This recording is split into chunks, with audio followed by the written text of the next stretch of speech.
Welcome to this Arts First Battle of Ideas podcast.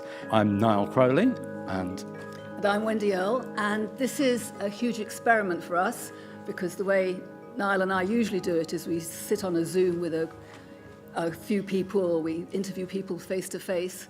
We've never done this before, so we've got no idea how well it'll work, and you're all part of the experiment.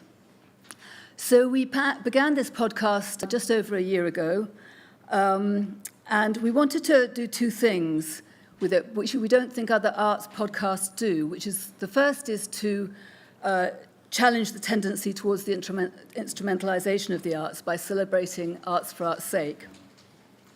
And the second, and not unrelated, is to defend and promote freedom of expression in the arts. We're over 30 podcasts now. We just published one on Friday on the dissident 18th century artist William Blake, which was a long time coming and a really rewarding thing to do. In the last session, I saw on a Battle of Ideas slogan which said "Conversations for the public and by the public and in public," and it made me think, "Oh, that's what we do. Well, that's what we try to do." And I think the Blake thing was really trying to do that as well. It's about, to kind of take things back a little bit from the arts professional. We're very pleased that we are part of the Battle of Ideas and very honoured. And one of the things we wanted to plug right at the beginning is that we have a Substack. And by signing up to the Substack, if you haven't already, you will get regular notifications of when we do publish. And that is roughly once every 2 to 3 weeks. So do please sign up, and that means you won't miss any of the little jewels of podcasting that we send out. So this episode asks, are the arts too politicized? And we've got a really fantastic panel of speakers here to address this question. And we're going to be introducing them in alphabetical order. Niall? Okay, on my left is Joan Smith. Welcome, Joan. Joan's a writer and journalist whose latest book is called, unfortunately, she's an infomaniac, which quite seriously takes a thoroughgoing and fascinating swipe at the misogyny and the representation of women in ancient Rome, and it's worth a read. Definitely worth reading. Yeah. And then there's Dr. Philip Kiszeley, who's an academic, an author, and a political commentator, and senior fellow at the New Cultural Forum, and you might have seen him before in this battle. He's confronted numerous attacks on freedom of expression in many different levels, and is very much in the forefront of being a warrior in the cultural wars. Thank you very much. Talking of warriors, on Wendy's right that's all right. On Wendy's right is Rosie Kay, first and foremost a dancer as well as a warrior, dancer, choreographer, and a really courageous defender of free expression in the arts, and the co-founder of Freedom in the Arts with Denise Farming, which recently published a report that we'll get onto in a moment, evidencing how much this principle is really under threat today. And Rosie has been on the podcast before now, so if you go and check out our website, you can find some of our previous episodes with Rosie. Yeah, and finally, we have Dr. Tiffany Jenkins, who is a cultural historian and whose most recent book you may or may not have read, and if you haven't, you really should, in my opinion. It's Strangers and Intimates, and it provides a fascinating insight and history and account into the emergence of the modern concept of privacy and why it's so important, and why it's now in a state of decline, it seems. And we're hoping she's going to bring some of that knowledge to bear in this discussion about the arts. Yeah, well, those are just brief biographies and time short, so we've got this nicely divided up between us, as you might say. But brief biographies and have a read on the Battle of Ideas website, and check out the books on Amazon. So, yep. Wendy, like the two Ronnies. Yeah, except less polished. Okay, so over the next 30 minutes, I suddenly realised we actually haven't directly briefed any of our speakers on our approach. So they're going to jump in as we invite them, and hopefully we'll be able to wing it.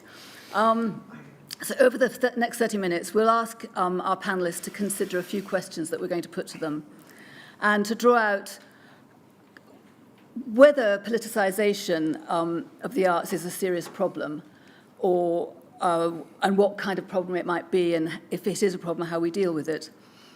We're particularly interested in exploring, in current times, the way the politicisation of the arts is often expressed through demands for cancellation, for silencing dissent.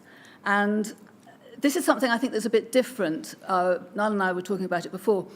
It's not simply censoring individual works. It's actually about shutting people, individuals, with opinions about the world, shutting them down. And we feel that this is quite an important thing to kind of discuss in the current period about how we can deal with it. So we're going to sort of have a bit of a conversation led by questions by Niall and I over the course of the next 30 minutes or so. And then we're going to open the questions, opportunities for asking questions or making your own points to the floor. If you've been here for the full 2 days or even all of it today, you know what the system is. Audience participation is very important, and so we'll come out to the audience as soon as we can. Okay, so let's kick off with a kind of a question, and let's get down to kind of the concrete facts and see what each of our speakers think, get them to talk a little bit about some of your experiences in terms of the curtailment of freedom of expression in the world of art and culture, whether it's directly or through people you know, or whether how you've come to experience and understand it recently. So Rosie, could you kick us off? Because you very publicly had quite a horrible experience, which it'd be really great if you could explain that briefly, but then move on to talk a little bit about FETA and the FETA research, which I think is a lot more kind of positive. So I think, yeah. Well, I was just sort of contemplating the irony of it. The arts are so politicised that I've had to turn to politics. And I'm no longer dancing or choreographing nearly as much as I was just over 4 years ago. Isn't that ironic that actually the artist is making less art and I'm having to get really used to it and becoming more used to speaking, when actually my art form and my skills are the complexity and the nuance of how dance can communicate beautiful, complex, amazing, disgusting, horrific, wonderful things about the human condition. And I'm an expert at that. But being able to get my work on stages and tour and commissioned and funded is definitely harder than it was before I defended women's rights. So I was running what's called an NPO, a National Portfolio Organisation. I'd built up from scratch over 17 years. I've been choreographing for over 25 years. I mean, I've been dancing since I was about this big. I made my own work. I made work that actually, naively now, I would say, had a political edge. So, for example, I made a trilogy of work looking at war, religion, and politics. And for the chapter on war, I spent 18 months working with the British military embedded with an infantry battalion and looking at how the body is prepared for war and then rehabilitated afterwards and its effect on the mind and the body. That was the time of Iraq and Afghanistan particularly. I'd always been quite outspoken. I'd always been kind of a real champion for women in dance.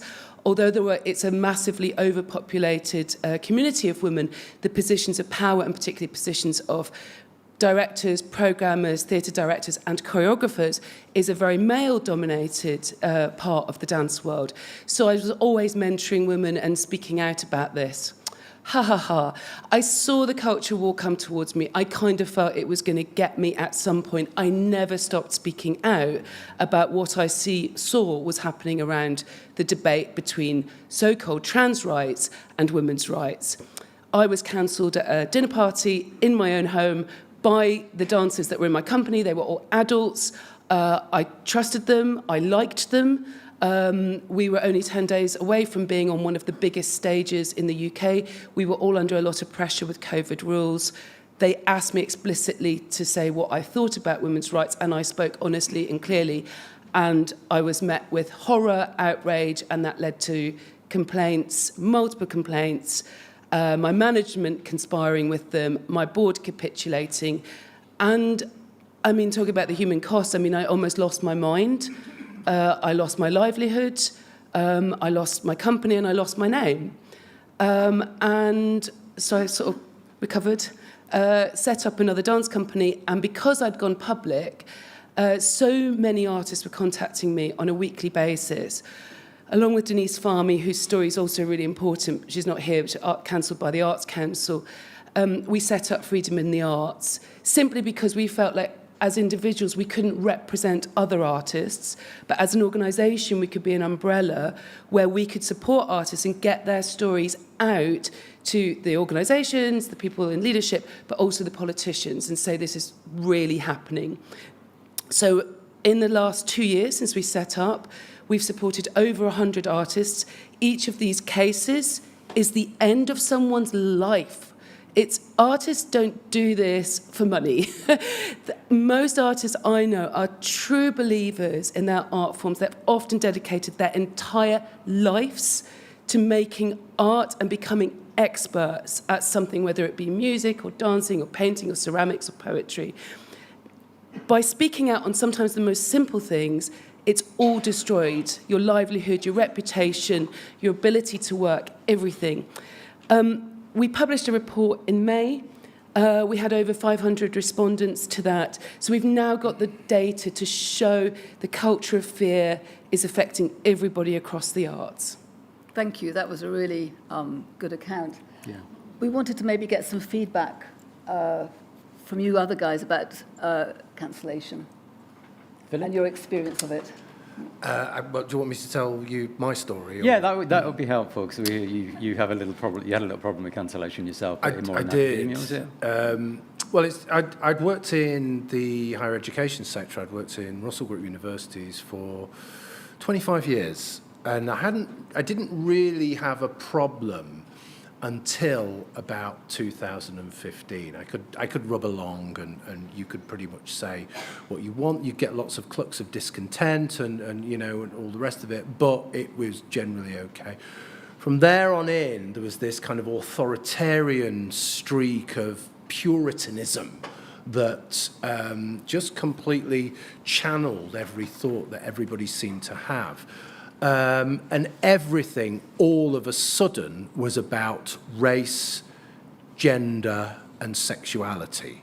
And every single module within every single degree, and I'm talking arts, humanities, and social sciences here, every single degree was framed in exactly the same way. All the assessment, everything, all the delivery was about these three general broad themes, and you had to kind of take the actual subject, pull it apart, and make it back together within this kind of framework. It got worse and worse, and then on October the 7th, 2023, it seemed as though the whole sector just went absolutely mental, right? And it felt as though anti-Semitism, which had always kind of been there and bubbling, was kind of let loose and was people just openly, ridiculously anti-Semitic. This was colleagues, this was students, and all the rest of it. And of course, I was pretty much speaking out on a very regular basis in the media, in social media, and on all of the channels that gave them a meltdown. Okay, there's three. GB News. You work at a university and you're on GB News. My God, the people in the staff room go silent when you walk in and make a cup of tea. Talk TV and New Culture Forum. Okay, so that. I was speaking out on those, and I'd get all of the people would be complaining by the thousand to the head of school and all of a sudden. And then it came to a head. It took a while, actually. It took a while. It came to a head, and I was called in, and well, we need to put you under investigation because I'd done two things. Remember the jihadi GP who was calling for the beheading of people in the street? I'd spoken about him, I think on Sky News Australia, I can't remember. And I'd questioned gender ideology on the New Culture Forum. So all these two sets of people, the Islamists and the trans lobby had just kind of gone berserk and were just piling in all the time. I didn't mind the trans people so much. Because they kind of like scream and shout and call me names and stuff like that. That wasn't too bad. It was the Islamists I was frightened of, because they tend to kill you with nail bombs. And so there was this kind of big, I don't know what you call it, intimidation right across the campus with with posters with my face like this. And Philip Kiszeley, Islamophobe. Now, when that happens, it gets kind of quite serious. And the university wrote to me and said, "It's all right, we've taken them down." And I thought, well, life's too short, or my life could be very short, actually. So I'm not going to come back in. I'm making light of it, but like Rosie, it kind of does destroy your life. And there was a moment, it's other things that come into the equation, right? So it was January, it was miserable. It was rainy, and I thought, I don't know how to make a living. I don't know what's going to happen to my pension. I'm not going to have a job. So I kind of got dressed up one day and got a taxi into Leeds city centre and went to the highest car park that I knew there and went and kind of like stepped out and kind of looked over the edge, and I thought, oh God, this is dangerous. Something might happen if I step back. And I didn't do it, and I never was going to do it. But I was actually toying with the idea of what are the alternatives for me, because my livelihood's been taken away. So things went on and went on, and then we came to some kind of arrangement where they would give me money and I would disappear and never be heard from again. Unfortunately, and I'm not naming names or the institution or anything like that, I'm generally talking about the sector here. Unfortunately, I did come back, and I'm never off. I know it's really boring. I'm never off television. I'm never off media or anything now. In lots of ways, it was the best thing that ever happened to me, because I was actually clinically depressed while I was in the sector, because I felt as though I couldn't research, right? Because they wouldn't give me any research funding, because I wasn't talking about gender, race, ethnicity. I wasn't talking about sexuality, all of those things. I'm a cultural historian, and I wasn't particularly interested in all of those agendas. So I never got funding. I couldn't teach what I wanted to teach because it wouldn't fit into the framework. And that's how it worked. But anyway, here I am, still alive and thriving, and it was the best thing that ever happened. Thank you very much.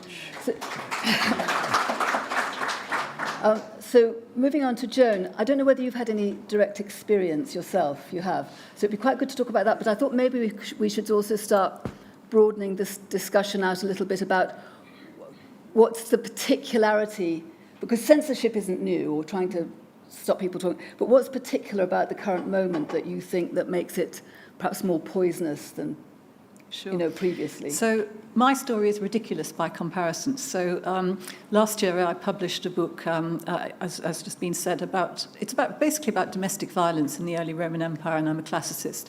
And violence against women is one of my major subjects in my journalism. So this book came out, published by HarperCollins, very successful, marvellous reviews, and I've been going to literary festivals.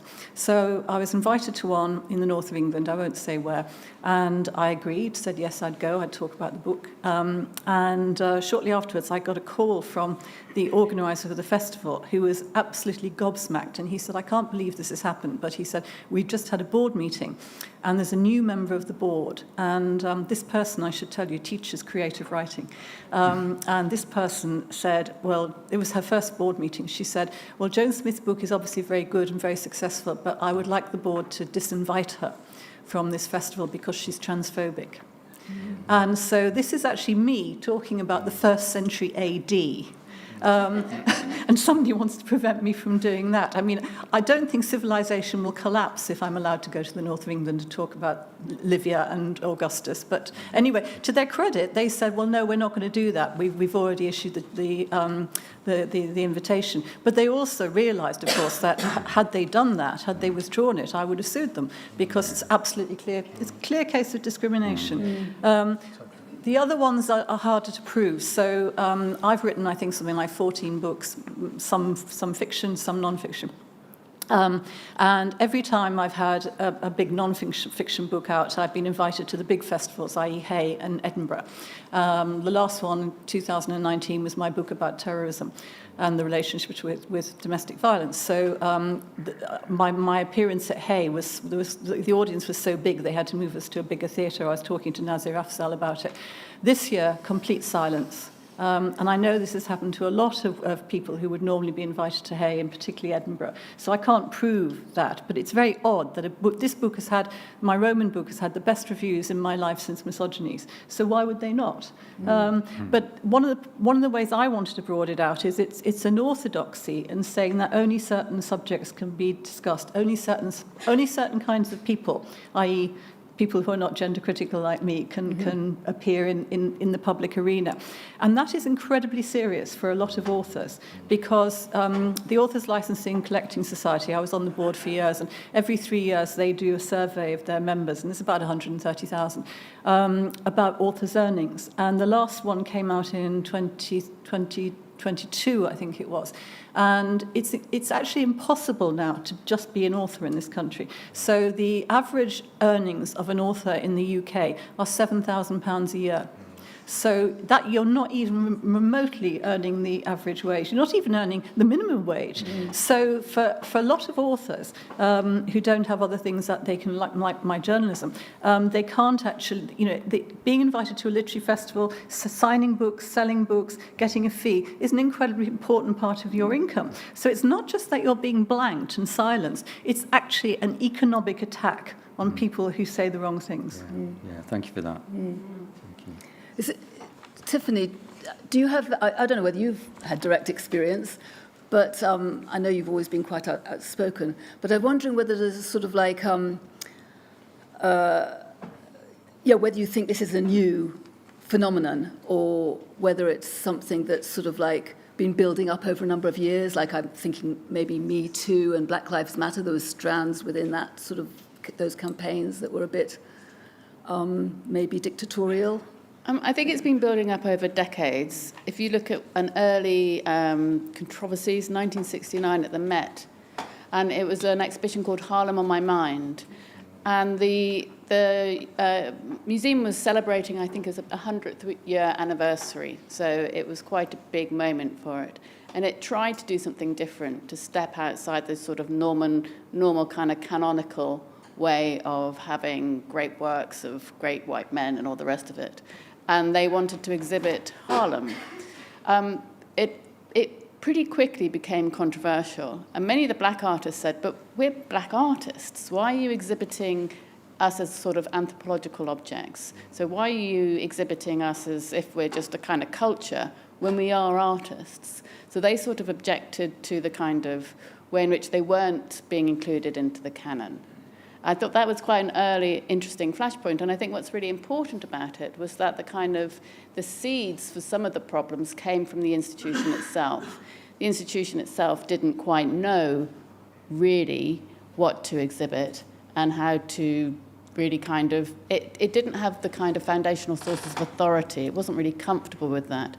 And very soon from then on, really in the 1970s, you saw distinctions between high and low kind of begin to be challenged, between commercial and non-commercial kind of blur. So I think there's a certain insecurity from the arts themselves.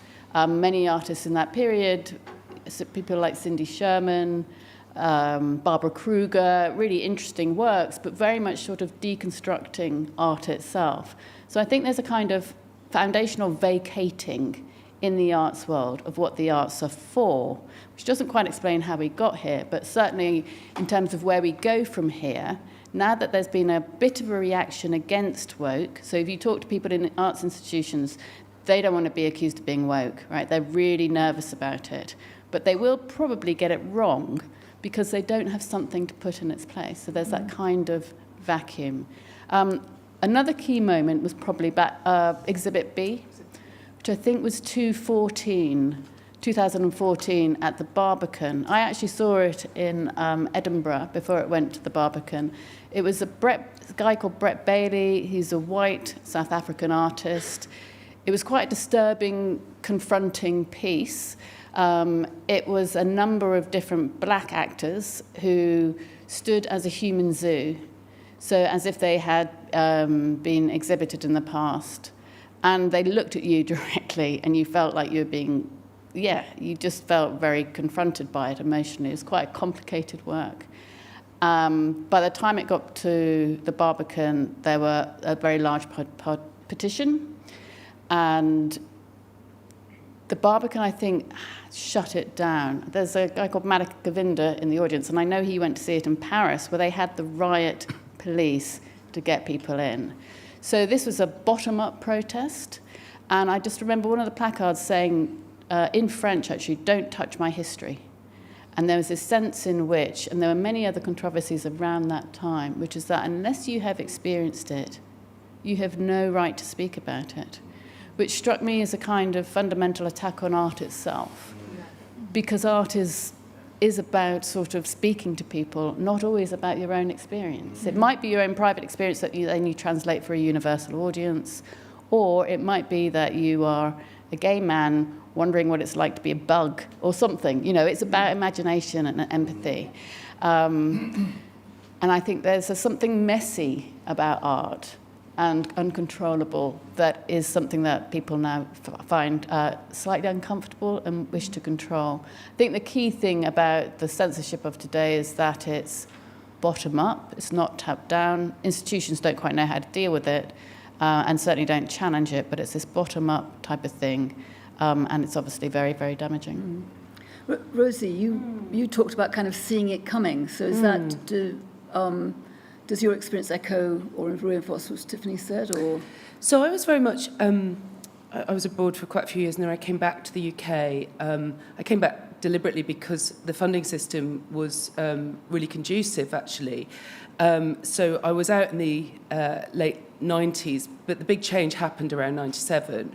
So by the time I came back to the UK in the early 2000s, I'd really noticed that there was like huge amounts of money going into particularly infrastructure development in the arts. And it was really exciting. There were all these like big brand new sexy buildings, dance hubs and big like Gateshead and it was part of this kind of new Labour regeneration policy. But as soon as you start making really big buildings, you need a really big infrastructure. So you need like really good people to manage those buildings. I've sat on trusteeships of these types of buildings. You need fundraisers, you need marketeers, you need administrators. And that, I think, created an entirely new professional class in the arts. You didn't have an MA in arts admin until 2004. And the artists started to become, I think, slightly infantilized around that time. They were risky, they were irresponsible, they were naive. So alongside that, with the Arts Council, sort of, it would have been great art for everybody, there was a lot of push to kind of corporatise the arts as well. We were all very much encouraged as artists to think of ourselves as sort of corporate entities. It's also when you started seeing all these glass and chrome boardrooms in art centres. You know, it was really encouraged that you would get less than 50% of your funding from the Arts Council, and the rest of it would come through either direct sales or sponsorship or, you know, big corporate business entities kind of collaborating with you. So those are two really interesting things. You've got a management culture that's developed, and then you've got a rising corporate status kind of being developed. Where's the artist? Where's the art? So now we've got a culture of conformity and compliance. You've got a lot of fear and silencing, and you've got a risk-averse culture. So the Arts Council, with their most latest strategy, Let's Create, put in something called the risk register, and you've got a number from 1 to 10. And if you slip sort of like up 2 points, you will have direct intervention from the Arts Council. And they made a right hash of it recently and said that if you're kind of too risky, you can have your funding stopped. So can you imagine what's the most risky thing for an arts organisation to have? Is artists making art. So you've got all those kind of forces at work. Now we add in the boycott era. You've got the social justice. You've got artists cancelling artists. You've got like there's the latest case at the RSC. You've got the kind of tiniest alliance to anything to do with Israel or even just being Jewish, and you can find yourself being petitioned by other artists. And instead of looking at their sort of race and discrimination policies, organisations are now setting up ethics committees to look at all their funding and sponsorship. So I won't go on any further, but I feel like there's lots of things that cause this house to get dry mould and wet mould and all the rest of it, but there's no sense of leadership to clean it up at the moment. Yeah. No, that's a good point. We want to come out to the audience very, very soon, but Rosie and Tiff have begun to answer our last question, really, which is about where it comes from, whether it is an institutional thing, whether it's artists themselves, or whether it's external pressures. So I wonder if the two of you might have some thoughts before we push out. I just wanted to say there is a culture of fear, particularly in publishing. And I think it started in young adult fiction, and then it spread. And the interesting thing about it is it has come from the bottom. And you have senior editors and publishers who are actually afraid of the junior people who work for them, the staff. I have a Jewish friend, and she emailed me shortly after October the 7th. And she was absolutely horrified because some of the people who worked at her publishers had very proudly announced that they were now part of an organisation called Book Workers for Palestine. And she's saying, well, what if I get one of these as my publicist? You know, what if I have somebody like that as my editor? I mean, you know, they've set up a conflict before they're even working with her. And the same thing has happened with the trans issue. I mean, my view is, you know, you get emails from quite junior people in publishing, and they always have their pronouns. Yeah. And I think putting your pronouns in a work email is like saying, oh, by the way, I vote Reform, or I'm a Catholic, or I'm a Muslim, or whatever. You know, it's a political statement. I don't want to know this about people I'm have a professional relationship with. So Seen in Publishing published a report earlier this year. I mean, there's been a lot of reports this year, interviewing people who've been, and Jenny, of course, Jenny Lindsay has suffered from all of this, who know, you know, the cancellation, not being invited to things. But a lot of it is coming from quite young people, and it's all tied up with identity politics. You know, people now go to work. They don't want to just go to work and do their job. They want to tell everybody what fantastic people they are and be congratulated by the people that they work with. And they do that by flaunting their pronouns, announcing which social and political campaigns they belong to. And it's absolutely suffocating. It's terrifying for you know, people who've been authors for many years. Yeah, thank you. Yeah, I think just to follow on from what Rosie was saying, first of all, I think she was absolutely right. And I think there was a change where in the late 90s, beginning of the noughties, it was great. There was lots of money around and everybody was getting funded for everything. But this was when art and artists were beginning to be called the creative industries and the cultural industries. And that changed things massively, okay, because it really was kind of all about money, and it was all about continuity. If you've got budgets and money, you have to have continuity, and that sits very, very uncomfortably with art. But we're framing this in terms of politics and identity politics, and I think that's absolutely right, but I think we should frame it as something else as well. And this is cultish behaviour, okay?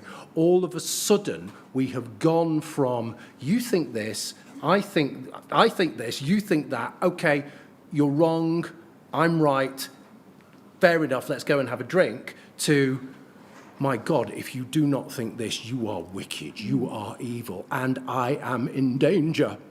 You know, it's that kind of thing.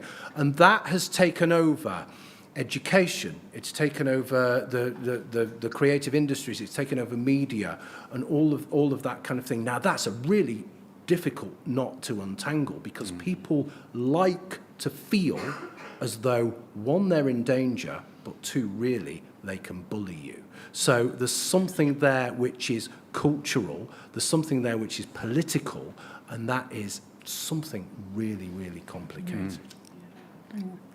So I think it's your turn.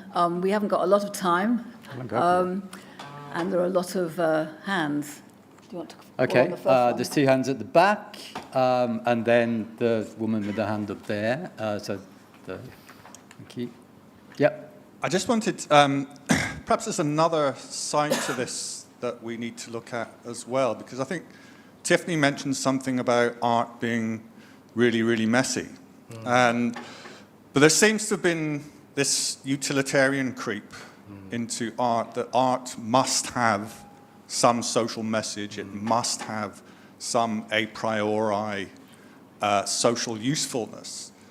And I think that's kind of, that instrumentalized approach to making art is very problematic. And I'm kind of thinking of the work of Sarah Kane, you know, the kind of enfant terrible of British theatre. Yeah. She committed suicide, I think, in 1999. Her work is all about dead bodies, eating babies, kind of quite shocking. So at the time of her work, there were calls for her work to be banned, for theatres not to show it. There was, Daily Mail reactions about this is terrible, this is a decline of... Her work is actually very, very interesting. It is quite shocking. But now they teach it on school curricula because it says something about mental health and well-being. And I think that's a real shame. That's a real degradation of Sarah Kane's art. So I think that kind of, whilst I agree wholeheartedly with you about the kind of financial, the turning of art into commodity as a kind of driver, but there's also something more going on, I think, which is about the art as kind of art can only exist now if it has social purpose, if it has a predefined message. And I think finally, the art needs to get back to being a bit messy. Okay, great. Thank you very much. Can you pass the mic forward? And I'll take this lady here first. Someone had the hand up just... No? Okay, well, so that's it. Thank you. Fascinating discussion, everyone. My particular interest at the moment is the way in which activists are using art as a means of undermining and attacking the sensibilities of the majority culture. So a little bit of context. I work in Canterbury Cathedral. So I can hear from the response that you're all familiar, so I don't need to describe what's happened. But basically, we're in a situation where we have the walls of this magnificent 12th century cathedral now have very, very big graffiti images affixed to both the pillars and to the walls. And this has had a big, obviously, has had a big response. And the critics have said, mainly the critics have said that that this is ugly and it's an act of sacrilege. So this is inside news. I've just received an email from the dean and the chapter. It's okay, it's not confidential, but they really wouldn't want you to hear this. And they are doubling down and defending the project. So their response to those criticisms are, first, it's how could you even imagine this could be an act of sacrilege? This is, we're discussing very important questions of faith, and also, it's not going to damage the fabric of the cathedral because these are stickers that will be taken down later on. The second response is that, yes, it's ugly. Their word isn't ugly. They call it jarring. But it needs to be jarring because otherwise people wouldn't notice these very important questions on the walls of the cathedral. And thirdly, it served, this is the really interesting bit, it served its purpose. And the purpose of this art project was to disrupt, that classic word, perceptions and sensibilities, and also to get people to engage with these very significant questions, such as, why is God bad? I mean, it's as banal as that. So... Excuse me, Okay, sorry. I think you're going to have to stop. Yes, so all I'm going to do is I just want to put this back to the panel, and it'd be really interesting to hear your reflections. How do we create better defences? Okay. Yeah. Okay, great. against Thank you very much. activist attacks. Brilliant. Okay. Thank you very much. Was there someone over there who had their hands up? More hands as well, please. It seems to me as though historically we have forgotten how British irreverence was why many people risked their lives to get here in the first place. Because I used to work with people who were political dissidents. I worked at the World Service. I worked with people who were Afghanistan, Pakistan, political Bulgarian, Russian, whatever. And I just don't think people value enough the irreverence that the comedy, the music, the dance that came from Britain gave people hope that one day, ironically, they too would be able to be irreverent about the society in which they lived. Good point. Thank you. We've got two speakers down here, so you next and then pass to Jenny. Hi there. Hi. These 2 points are connected, I promise. Where does the art stop and the campaigning begin? And in that, with that extension, can I say that the first campaign needs to be to remove trigger warnings from artworks? Yeah. Because, and the second point there, secondly, is that please, in all of your beautiful talk about the industry, please realise, as I'm sure you do, one of the biggest industries in the UK is HR. We have the biggest HR industry, second only behind the Netherlands, which is, I love many Dutch people, but I can't agree with any legislation that the Dutch government have come up with recently. So the industrialisation of art and the policy, the first policy that I think they stand by is trigger warnings, which sanitises the art. And means, if you can't cry, if you can't move, if you can't be horrified by art, what is, I simply ask, what's the point? But maybe I'm misreading it. Okay. Can I just see a show any more hands pass it before we on? go into the next speaker? Anyone else want to say anything? Okay. You next, and then we'll pass back to the next one. I think the couple of points I want to make probably feed into what you've just said, actually, and what you were talking about with the cathedral. The first one is that in my old life, capital O, capital L, I used to be a poet. I'm now moved into non-fiction and writing newspaper columns, which I think some of the poets who cancelled me might regret. Anyway, that's fine. But the thing that I wanted to make the point about is what I'd noticed. I was self-taught. I was very scrappy. I came up in the early noughties through pubs and clubs, and there was not a trigger warning in sight, basically. And it was only until sort of later on in my adult life that I managed to make a career out of it and managed to sort of move my way up and into these kind of hallowed sort of festivals and all of the rest of it. So I was always seen as an outsider, and that was seen as a good thing. The fact that I was self-taught and controversial was a good thing. And all of the things that were seen as good about me suddenly started being seen as bad by people who were coming up behind me. And they were taught and encouraged to think of themselves as, you will have heard this, and Joan, you will have heard this, book workers. As, we've seen this in the Fossil Free Books campaign against the Edinburgh International Book Festival. They were talking of themselves as book workers and talking about their rights as writers and novelists and poets. And I'm like, guys, it's really nice to be invited to a book festival. You get free stuff and 200 quid and your travel. Would you show some gratitude? It's not everyone who gets to that point. So there's this new way with HR, I think, these very entitled young people coming through the universities and expecting to leave Edinburgh, and a career has been made for them because they've done one pamphlet and one viral video. And that kind of culture is coming, from the ground up, but it's been encouraged by the institutions because they indulge it with their trigger warnings and their, here's your code of conduct if you're going to do a speech to some teenagers or whatever. And what was the second thing? Oh yes, the dumbing down as well. The whole idea that I can't be, as somebody who grew up in Ayrshire, reverential to a cathedral or a church without some fucking graffiti on it. It's so insulting. It's so classist, and it's indicative of...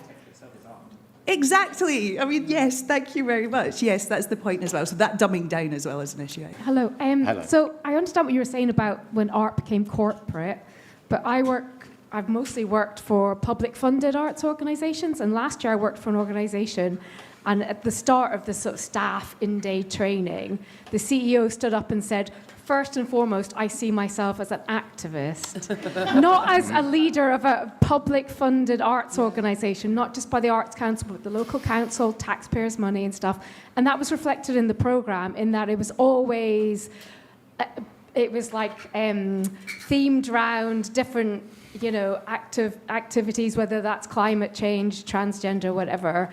And I suppose the question for the panel is, how do we just go back, whether it's corporate or public funded, to just producing good art? I mean, the stuff was tedious. It was the same subjects all the time. It's poor quality. It was the same people who were getting the funded, and they were being funded to obviously support emerging artists, but they would only support the same dull produce all the time. And how do we get back beyond whether it's public funded or corporate, just to actually doing interesting stuff? Hi, I'm an architecture student, and I would agree slightly with the statement that architecture I think it should be an art. I think it's hard to make that connection nowadays. In my education, it seemed like it was illegal to use the word beauty. Yeah. And I thought this was bizarre, but what seems to me in architecture is become more of an intellectual posturing of the worst kind, because your mistakes are permanent, they're in concrete, and everyone has to see them. What it seemed like all the students that did well was good carbon footprint calculations and not good design. And so I want to ask you, do you think that environmentalism is a kind of over-politicization in architecture? Okay, thank you very much. And beauty's right-wing, isn't it? As I understood it. Thank you. Tiff, do you want to pick up any of those the points? cathedral's a fascinating example, isn't it? I mean, I think what you have is, with old institutions, museums and galleries too, a real crisis of authority, and you've had it for many, many years. And in a way, they gain legitimacy, or they think they do, by profaning the sacred. I think the reaction has been very good, because it is. We all know it. You did as soon as you said. I mean, we are maybe a select audience, but I think it really has spread. Although they have doubled down, they will be nervous. I think a number of institutions are very nervous now of being accused of being woke. But what they have still is this sort of vacuum internally of what they're for. And so it is a case of rebuilding those foundational values of beauty and truth, and to kind of repeat it again and again and again. I mean, the Baillie Gifford Prize, but the book prize, the Book Festival Examples is an interesting case of what went wrong. So there are activists who didn't even know really what they were against, writing letters, and a few individuals were going to pull out of hay, which may have had an impact upon the box office. But really, there was just an utter real silence from book festivals. And behind closed doors, they would tell you these activists are losers, wankers, what they are, they do not respect them, they don't even agree with them, right? But they couldn't say that publicly, and you didn't even have to say these guys are losers. You could have said, and they should have said, and had they said it in a unified fashion, this is 14 book festivals who now have lost significant amount of funding.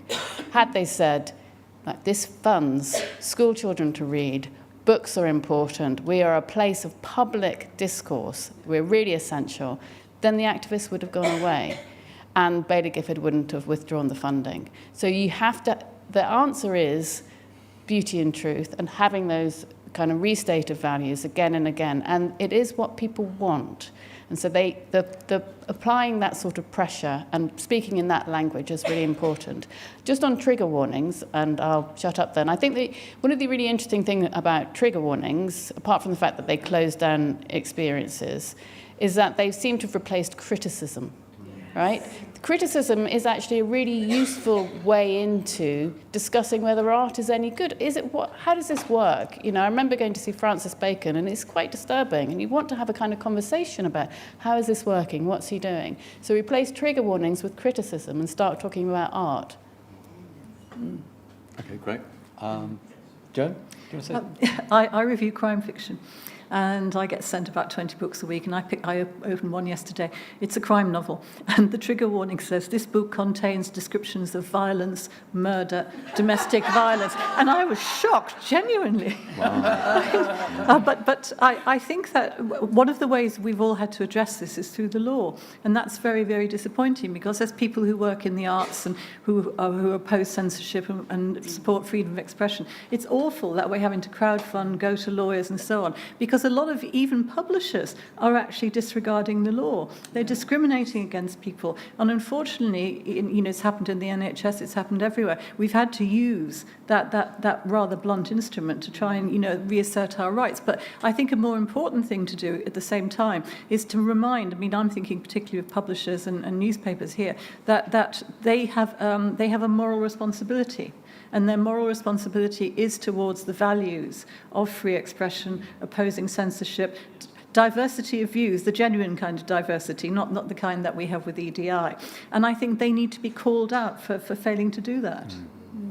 Philip, do you got any comments? Yeah, it's funny, isn't it? The disrupting thing only ever works in one direction, doesn't it? So maybe we need to push in a different direction there. The HR conversation was really, really interesting to me, because a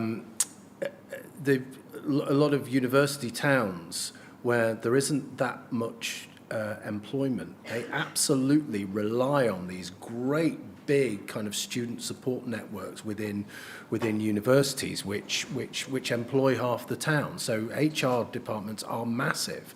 I think the other thing, the really interesting question there, and I don't know whether I can answer this, but the when does art finish and activism begin is so interesting, because for 99.9% of this stuff there is no art. It is just performative narcissism, and it is actually about the person. Look at me, I'm an activist before I'm anything else. And we live in this kind of this bizarre postmodern culture which is just about self. And I think it's kind of moving away from some, it comes from performance studies and all of that kind of thing. I'm performing as me, moving away from the performance of the self to the actual entity which is art. Thank you very much. Picking up on that, I think like this I'm an activist. I think there is something, what I was trying to say earlier, I'm trying to pull some line to say that is quite corporate. It suits the status quo, it makes them feel important, and it doesn't have any respect to the arts, or the artists actually, the real artists. And I was thinking like, well, real artists, there is something about the artist being the outsider is actually, it's a lonely place to be, but that's exactly where an artist should be. Being banned, it used to be something like you aspired to. It was something that was like positive. It would bring great fame. It could bring great publicity. It could make your work important. And I think it's a shame. I think we should go back to that status. I've got a really dark, harrowing point about trigger warning because of working with the military for so many years.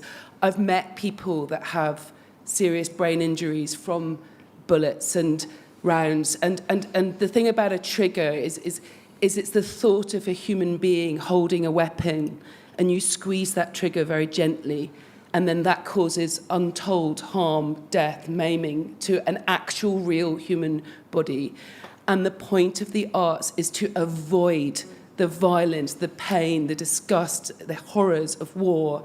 And if you've ever looked at the work of somebody like Otto Dix, to see the true horrors of war is what made me think that being an artist was truly an important and called for role in society.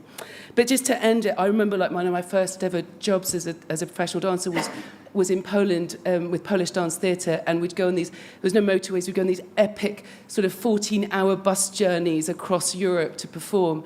And we had these little tellies, and they would always play Monty Python. And there was something about hearing Monty Python dubbed into Polish, co to jest, Nietzsche, to jest. And it made me so proud of our reverence and our British humour. And I think comedy, singing, dancing, those are the things that will get us out of this depression. I think we probably do need to talk about the C word, censorship. That is, very real. it's very powerful. It's very much around.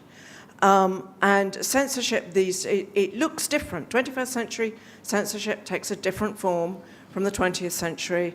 Say, in the USSR, it's different from the Puritans pulling down, destroying churches and the like. Now it happens mainly through bureaucracy. You get an email, that one that makes your stomach sink through the floor.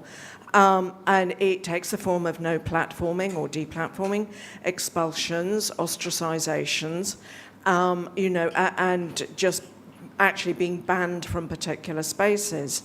And occasionally, in my case, I have had twice work removed from exhibitions. It's relatively unusual in my kind of grand panorama of being cancelled.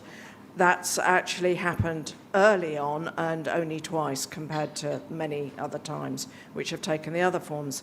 What interests me is the rhetoric that goes with it from the organisations. Yeah. And in my experience, in principle, it looks like it's bottom up, but it seems to, there is this entire kind of administrative apparatus, this army of people who actually carry it out. And they are, as many people have said, HR, but they're also lecturers in universities and the like. And these people are kind of deploying their students to make themselves look good. The rhetoric is, we must remove you to protect our vulnerable audiences. That's exactly the same as the Islamic Republic saying, we must remove this artist because, the dear people will be offended by their anti-Islamic rhetoric. And the Soviet Union also claimed to be protecting their people, so on and so on. Censorship has always, the claim that's made is always it's about protecting the people. The reality is, I'm protecting myself. Just two wee things. There was the one thing you were talking about, the activists, and it made me think of this terrible pretend group of artists who won the Turner a few years ago. Now, these are all my peers. I did my Masters in Fine Art with them all. Embarrassing. They've all cancelled me since, but I was so relieved to read J.J. Charlesworth in Art Review, and he said, this is conformist. So what they do is they're artists who go to rallies and they dress. Yeah. They just dress up in cardboard things. And they thought this was some sort of activism, but it was just the same thing. And it was such a relief to be able to read someone going, there was someone else cringing like me. And they've all cancelled me. I have my own employment tribunal in 2 weeks in the arts, and I've been cancelled across the world. I can't get a job, and I was working for a film festival, and I was brought in to do audience development. Audience development in Northern Ireland is very different, I think, where most of it's 94% of the population is white. So audience development is working with both sides of the community. And I was only really encouraged to work for one. And I spoke at Let Women Speak, and apparently that was cancelable. And I ruined everything. Even though my employer was doing... Is this being recorded? Yes. Oh, maybe I'll not say anymore. Okay. You'll get all those treats during the tribunal. You've already been cancelled. But yes, 2 years I've been in absolute hell, and I'm kind of concerned. I briefly mentioned to you earlier, I'm quite concerned that all these employment tribunals, are they making a difference? Yeah. And I see my previous employer doubling down on their Palestine stuff, on their trans stuff. I don't see them thinking maybe we should change maybe we should try and embrace other people who are in the arts. Cool. Good. Right at the back there. Yeah, just to sound a slight note of dissent, I agree with many of the points that have been made, but it strikes me that the Canterbury Cathedral thing, they've been very successful. I mean, the purpose of art is actually to shock and to provoke a reaction. If you can get the Vice President of the United States decrying your art, I think that's a massive success for them. I think it's bad art, and I think we should be able to criticize it. And I think I would criticize the cathedral for repurposing the building as a sort of art installation. I do think that Tiffany has a point that it is rendering the sacred profane by doing that. But on just the art, I think they've asked questions in these graffiti things, and it's made me think, I've got to go and see and look at all of that stuff, and isn't that the purpose of art? Okay, good. We've got a couple of more time for a couple more points, and then we need to get the speakers in to round up. So Yeah, there's a hand there, and then I think there was a hand there. So that one first. Yeah. Just on the cathedral thing, it reminded me of a trip I made to Norfolk a few years ago as well, and the woman in charge, I've forgotten what her official title is, she was showing people around, and she was waxing lyrical about the helter-skelter that they had installed at the back of the cathedral, because they thought this was a really good way of engaging and reaching out to a new audience and all that kind of stuff. No, what I wanted to ask was, happened to be in Tate Modern the other day, and the exhibitions in the Turbine Hall are always interesting and different. But this one, I thought, I don't always like them, but at least, you know, they can be interesting enough. But this one, I thought, was, I think they're called the Sami woman from the Nordic circle, who they work with reindeer and very reliant on nature and engagement with nature, etc. So you walk into the Turbine Hall, and there's this huge ladder with what turned out to be reindeer skins draped on it from floor to ceiling. And then there's an exhibition in the Turbine Hall itself where we get a lecture, literally, about the importance of engaging with nature and learning from nature and the inherent knowledge that people have that we mustn't ignore and that we are tending to ignore because we're ignoring nature and what it does to us. So, you know, I felt like this is the most boring but talked at thing I'd seen for a very long time, and I wondered if any of you have seen it and love it as much as I didn't. And should it have been cancelled? Yeah. Firstly, anyone, I'm offended. I'm not even a practicing Christian. I think, you know, it is sacrilegious what's been done at Canterbury Cathedral. It horrifies me. So firstly, anyone who's thinking, that gentleman and anyone else, thinking of going to Canterbury Cathedral, don't go to Canterbury Cathedral. Go and rent Powell and Pressburger's A Canterbury Tale. See the cathedral put to proper use by young people who were going to war, possibly to die. That, ladies and gentlemen, is art. Furthermore, art is nothing without an audience. I'm a member of the audience. I'm a punter. I also need art. You know, it is how I navigate my life, through art rather than religion. I can withdraw from all this politicised art, but what then is left to me? But on the other hand, what else can I do to make my displeasure felt? Yeah.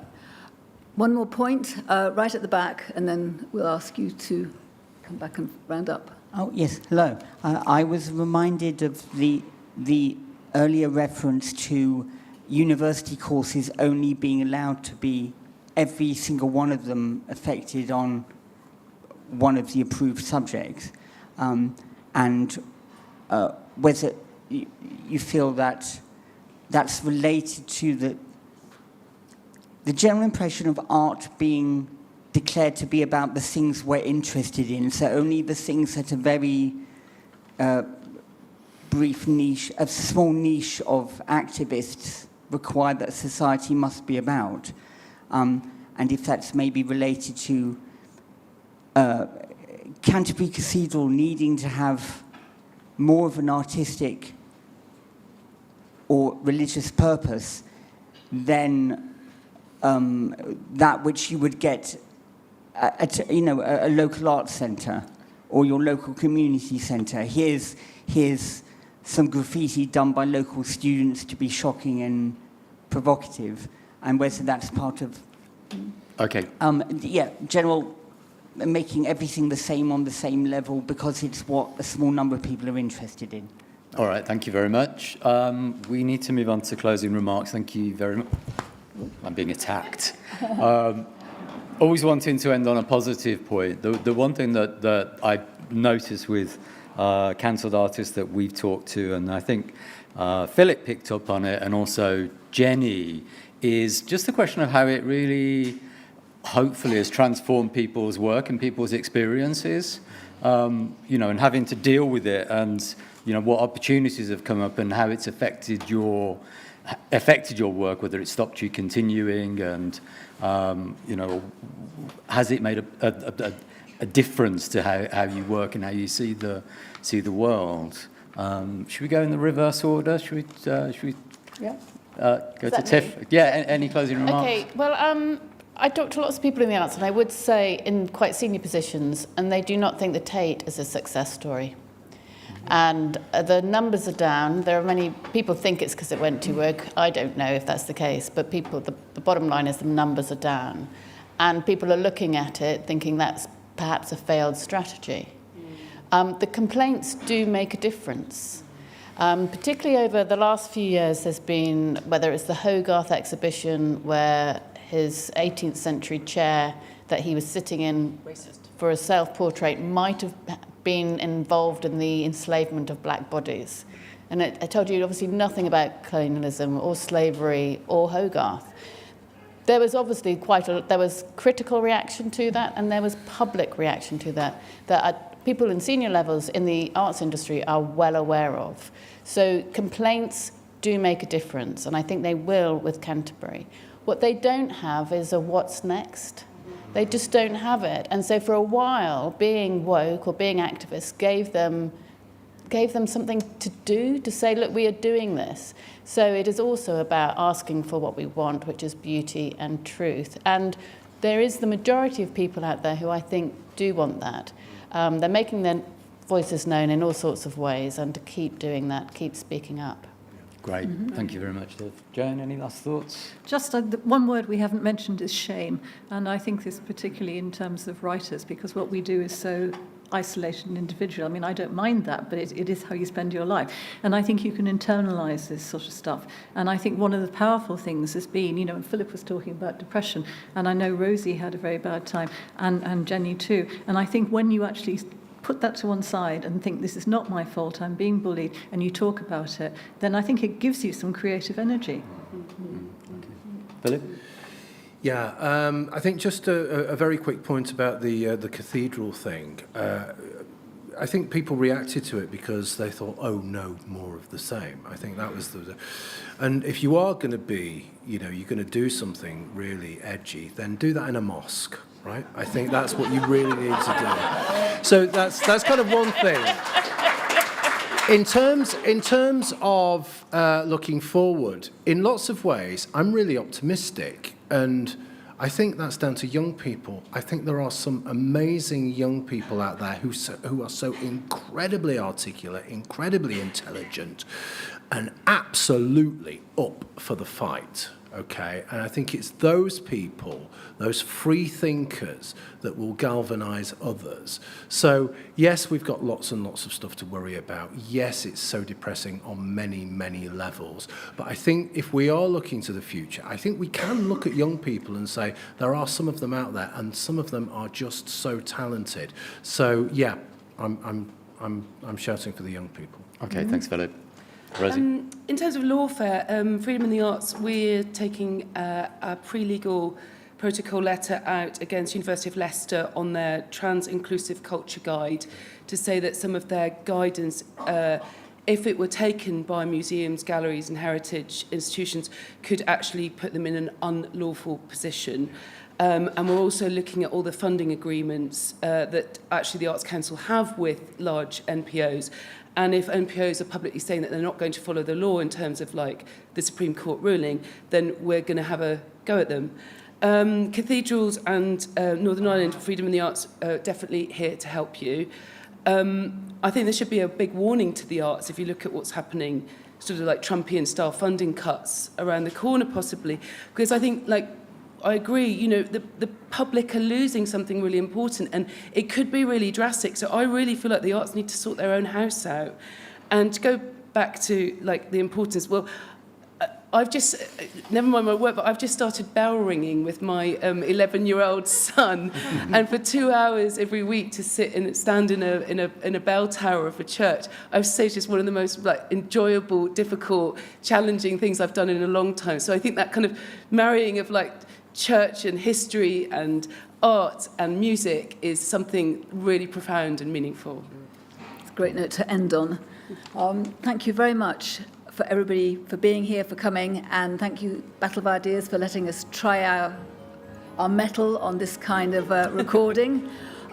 So can we give our speakers a big round of applause?